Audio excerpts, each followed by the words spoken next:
Good morning, guys. Today we're going to unbox and check out what comes inside of your iRTA2. This is the box you'll receive it in.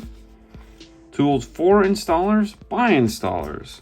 Pull the tab on the front, lift it up. Thank you for your support. If you've purchased one of these, I want to personally thank you from Fernando and I for spending your hard-earned money on a tool to make your installs better. Opening it up, right here on the top, you're going to find the owner's manual.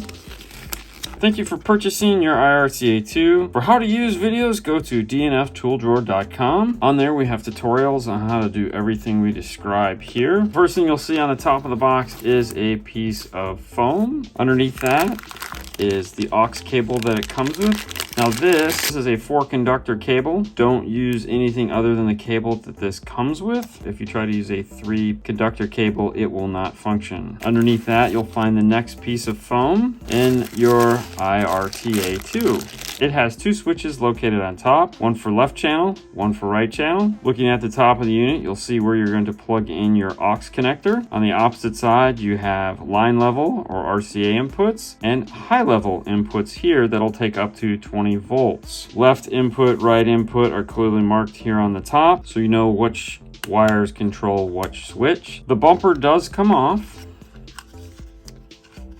This is on there obviously to protect it. It's going into the shop. We don't want you to damage it in any way. The connector that is for the high level is a standard Phoenix style connector. We chose this. Most people have these in their install bay, and that'll allow you to make multiple style connection devices, test probes, regular speaker wires, anything that you want. There's 4 screws located on the top here. If you remove those 4 screws and then pop the top, you'll notice there's a jumper here in the middle. That jumper is made to be removed